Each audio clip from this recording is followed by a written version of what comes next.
Guys, আমরা এখন দেখব ধানমন্ডি ৩২ নম্বর বাড়ির ভিতরে কি অবস্থা। আমাদের ইতিহাসের স্বৈরাচার শেখ হাসিনার বাবা বঙ্গবন্ধু শেখ মুজিবুর রহমান তার মেয়ের কর্মের ফলের কারণেই আজকে তার এই অবস্থা। দেখি চলেন এটার ভিতরে কি কি আছে এবং কি কি দেখা যাচ্ছে।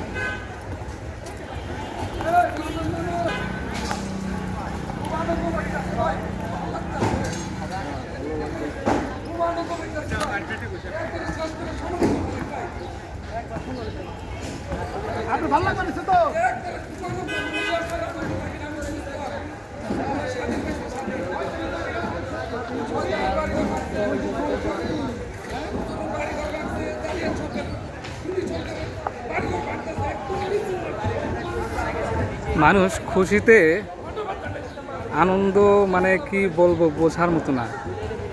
দোকানের বাড়িঘর ভাঙছে, এতটাই ক্ষোভ ছিল মানুষের শেখ হাসিনার প্রতি। আসলে বঙ্গবন্ধুর প্রতি কোনো ক্ষোভ ছিল না, মূলত ক্ষোভটা ছিল শেখ হাসিনার প্রতি। আজকে মেয়ের কর্মফলের কারণেই বাবার এই অবস্থা। তার বাবার শেষ চিহ্নটাও আর রাখা হলো না। এখানে মনে হয় পাবলিক টয়লেট করা হবে এখন সম্ভবত। বাড়ির ভিতরের দিকে যাই আমরা।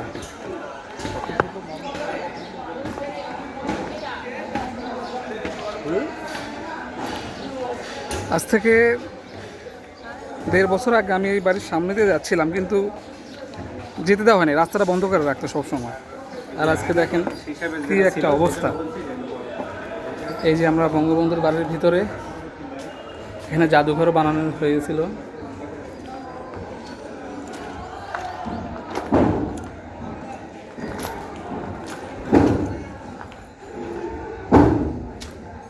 সেখানে বঙ্গবন্ধুকে যে সিঁড়িতে মারা হয়েছিল ওই সিঁড়িটা আমি আপনাদেরকে দেখাই।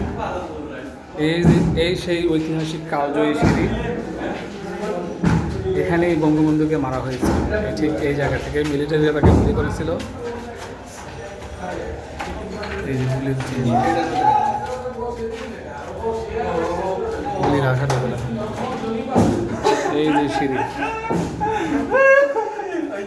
মানুষ ছবি তুলতেছে আনন্দে।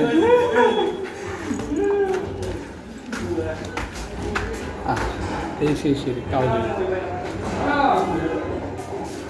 এইখানেই বঙ্গবন্ধুকে মারা হয়েছিল।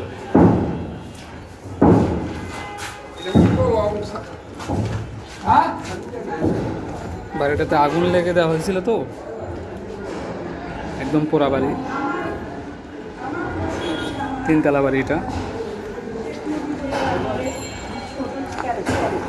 মানুষের আনন্দ উল্লাস।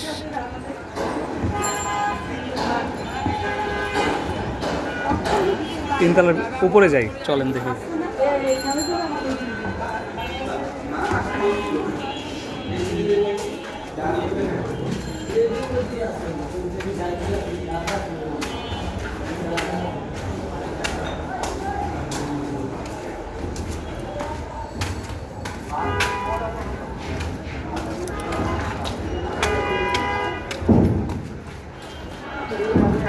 এই সেই আতুর ঘর।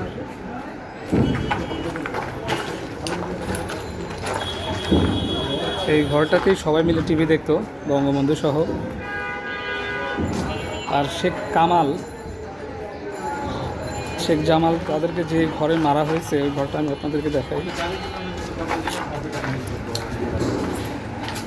ঠিক এই ঘরেই শেখ কামাল শেখ জামালকে মারা হয়েছে।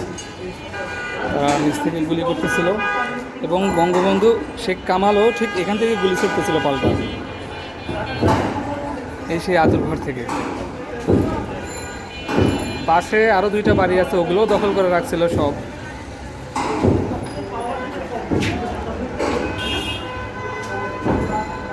ঠিক চলেন নিচে যাওয়া যায়। বঙ্গবন্ধুকে মারার সেই সিঁড়িটা আরেকবার দেখাই আপনাদের।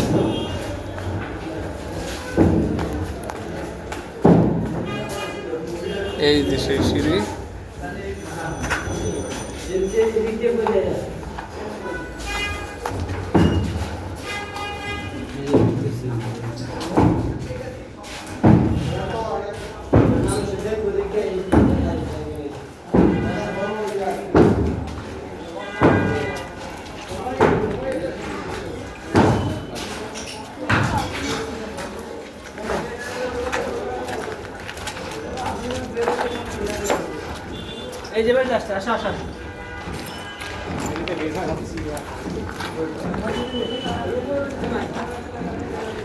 কত সুন্দর ছিল সেই সময় বাড়িটা। হ্যাঁ,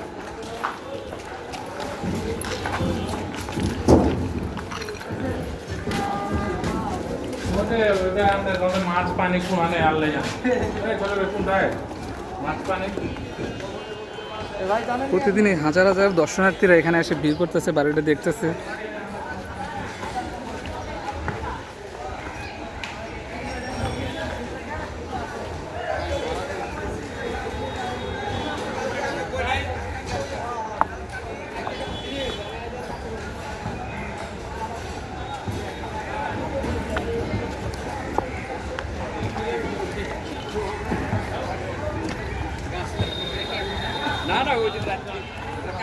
ঠিক একদম ধানমন্ডি লেকের পাশেই বাড়িটা অবস্থিত। আমি সামনে থেকে আরেকবার আপনাদের দেখাই।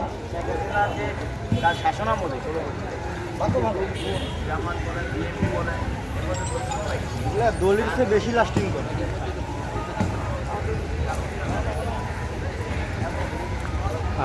এই সেই বাঙালি জাতির আতুর ঘর, এখানে শেষ করছি।